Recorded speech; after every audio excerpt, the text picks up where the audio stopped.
জপ করব, গান করব, অষ্টপ্রহর 16 প্রহর, কিন্তু কখনো আপনি শ্রীমদ্ ভাগবত গীতার মধ্যে দেখবেন না যে এই মহামন্ত্র আছে। আমি কি পার্থক্য বোঝাতে পারছি? আমি কিন্তু কোনো বিভেদ বিদ্বেষ করার জন্য বলছি না, বুঝে নেওয়ার। আপনি যদি সেই সচ্চিদানন্দেরই ভক্ত হন, ঈশ্বর পরম কৃষ্ণ সচ্চিদানন্দ বিগ্রহ অনাদির আদি গোবিন্দ সর্ব কারণ কারণম, তো তাকে বলা হলো সচ্চিদানন্দ। রক্ত মাংসের দেহ তো না, সদ চিদ আর আনন্দ। চিদ মানে চেতনা, সদ মানে অস্তিত্ব, এক্সিস্টেন্স, আনন্দ মানে তো গ্ল্যাডনেস, বুঝতে পারছেন? তো সবার আগেই তো আপনি সত্য জানতে হবে, তা না হলে আপনি সচ্চিদানন্দের উপাসনা করবেন কি করে? আন্দাজে সচ্চিদানন্দের উপাসনা হয় নাকি? হরিচাঁদের প্রথম বাণী সদা সত্য কথা কহিবে, কিরম ভাঙছে দেখুন। সচ্চিদানন্দ, এরপরে চেতনায় যেতে হবে। সত্য জানলে চেতনার উদ্রেক হবে। আন্দাজের ধর্ম নয়। আমরা আমাদের অপদার্থতায় আমরা অধম বলে উত্তম দর্শনকেও আমরা ভুলুণ্ঠিত করি। তারা তাদের চিন্তা অনুযায়ী সর্বোচ্চ সত্যের নিকটে পৌঁছানোর চেষ্টা করছেন নানা পদ্ধতিতে। আমরা হয়তো এখন হাসবো, এক সময় আমরা এখনো গরু দিয়ে হাল চাষ করি। হয়তো আজ থেকে 100-200 বছর পরে লেখা হবে যে 2025 সালে বর্বর লোকেরা বসবাস করত, তারা গরুর মতো একটা নিরীহ প্রাণীকে অত্যাচার করে পিঠে চাপকে তারা তাদের জমিতে হাল চাষ করত। প্রাণীদের যে আন্দোলনগুলো শুরু হচ্ছে, অ্যানিমাল অ্যাক্টিভিটিস বেড়ে যাচ্ছে।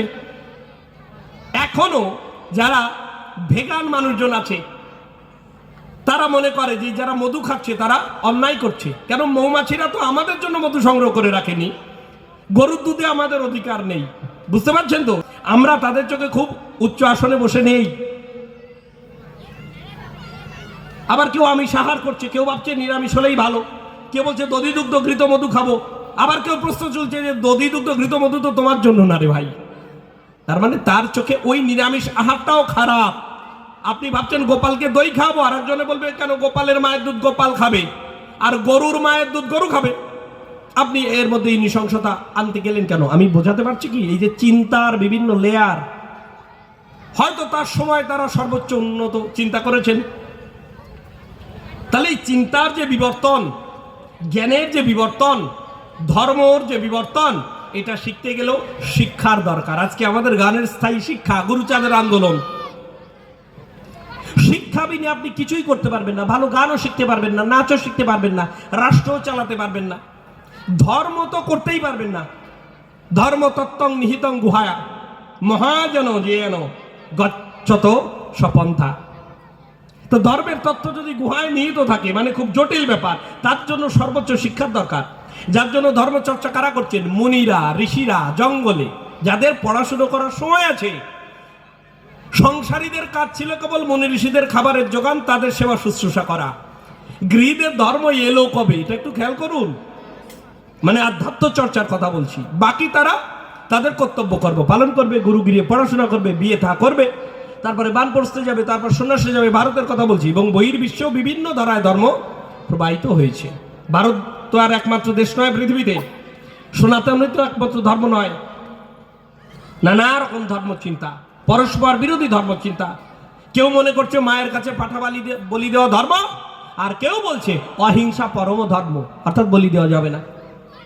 তাহলে এটাও ধর্ম, ওটাও ধর্ম। একজনের কাছে যেটা ধর্ম আর একজনের কাছে যেটা অধর্ম। এর মধ্যে বুঝে নেওয়ার ব্যাপারও আছে শিক্ষার দ্বারা। শিক্ষা না হলে আপনি বুঝতে পারবেন না যে ঠিক বোঝানো হলো না ভুল বোঝানো হলো। আমার কথা কি খুব কঠিন হচ্ছে? আচ্ছা, সময়টা আমাকে একটু উল্লেখ করবেন, হয়তো সময় হয়ে গেছে, বা কোনো দিকে অন্য দিকে যদি যেতে হয়, বুঝতে পারছেন? প্রশ্ন না থাকলে তখন কথা বলতে বলতে এদিক ওদিক হয়ে যায়। আমার কাছে কম্পাস নেই, আমি সমুদ্রে নেমে গেছি আর কি। হরিগুরুচাঁদের মতুয়া দর্শন একটা বড় ব্যাপার। সমুদ্রের মধ্যে আমি কোন দিকে যাচ্ছি নিজেও বুঝতে পারছি না। আপনারা যদি কেউ প্রশ্ন করেন বা কোনো দিকে, তাহলে আমি হয়তো একটু দিক পাবো যে এই দিকটা হয়তো জানতে চাচ্ছেন। এইটা আমার একটু আপিল রইল আপনাদের কাছে, আবেদন রইল, যদি সম্ভব হয় একটু প্রশ্ন করলে ধরিয়ে দেবেন, আর সময়টা আমাকে একটু একটু ইঙ্গিত দেবেন কেউ, আমি বুঝতে পারবো। হ্যাঁ হ্যাঁ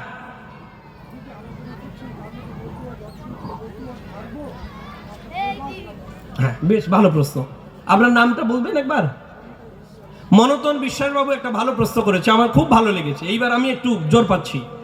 বলছে যে আপনি যে আলোচনা করছেন, তাহলে মতুয়াটা কি একটি দর্শন, নাকি মতুয়া একটি ধর্ম, নাকি মতুয়া একটি মতবাদ?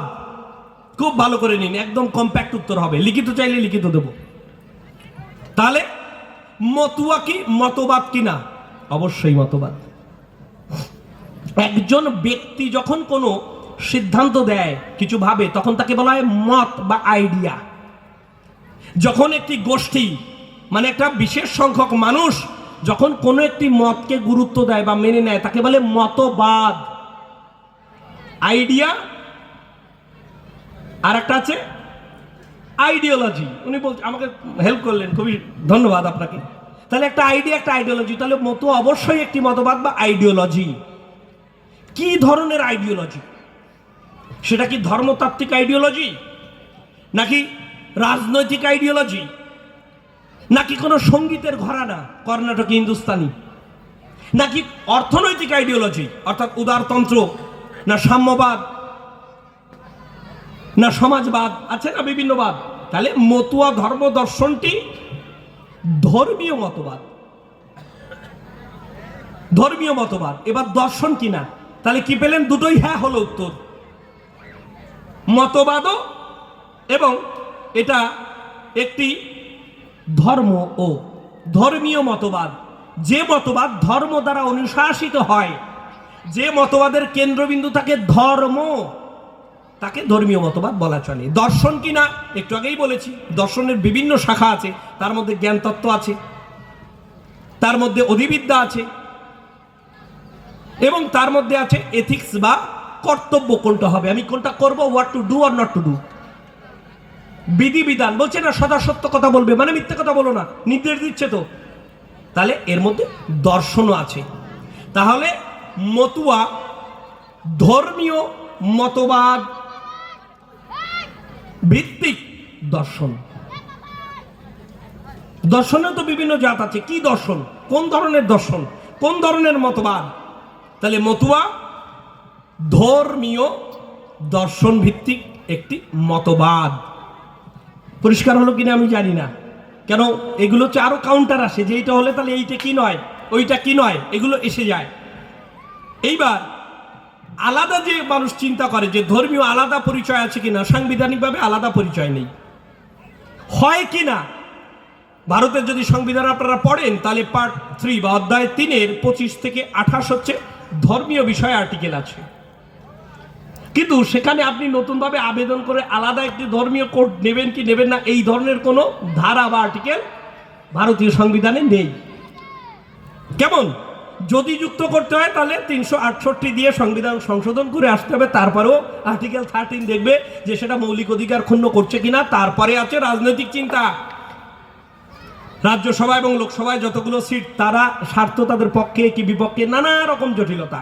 সে এখন অনেক কাঠখড় পোড়ানোর পরে ওগুলি বীজ তৈরি তো হয়েই গেছে যতটুকু আমি বুঝি, কিন্তু সেটা বিকশিত হবে কি হবে না, ফলিত হবে কিনা, পুষ্পিত হবে কিনা, সে আগামী বলবে। এখন বলা খুব কঠিন,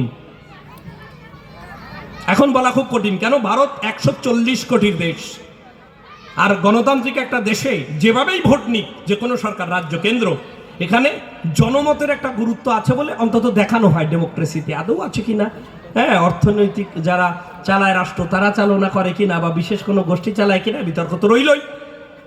একটু জিজ্ঞাসা ছিল বাবু, হ্যাঁ, এই বারুণী স্নান কামনা সাগরে হয়, ওর পাশাপাশি কিন্তু ওই শান্তি সাগরও ছিল, কিন্তু শান্তি সাগরে স্নান হয় না। এই বারুণী স্নানের তত্ত্বটা কি? ধন্যবাদ। আমি দুইভাবে বলার চেষ্টা করছি। হরিচাঁদ ঠাকুর আবির্ভূত হলেন যখন 1812 সাল, এটা তো গ্রেগরিয়ান ক্যালেন্ডার ধরে 1812। এছাড়াও এদেশে বিভিন্ন ক্যালেন্ডার চলছিল আগে থেকে। একটা লোনাটিক ক্যালেন্ডার, যেমন অ্যারাবিয়ান ক্যালেন্ডার, যেটা ধরে রমজান হয়, শবে বারাত হয়, দেখেছেন? এটা একটা ক্যালেন্ডার চলে শকাব্দ ধরে। স্বাধীন ভারতের জাতীয় ক্যালেন্ডার কিন্তু শকাব্দ, চৈত্র মাস থেকে বছর শুরু, তাই না? আবার বিক্রমাব্দ আছে একটা। এছাড়া মতুয়াদের মধ্যে হরিশাল বলে একটা আছে, অর্থাৎ হরি ঠাকুরের আবির্ভাবের বছর থেকে যখন গোনা হলো হলো। ঠাকুরের লীলা সাঙ্গের পর গুরুচাঁদ ঠাকুরের আমলে ঠাকুরের জন্মদিদিকে বিরাটভাবে উদযাপন করার জন্য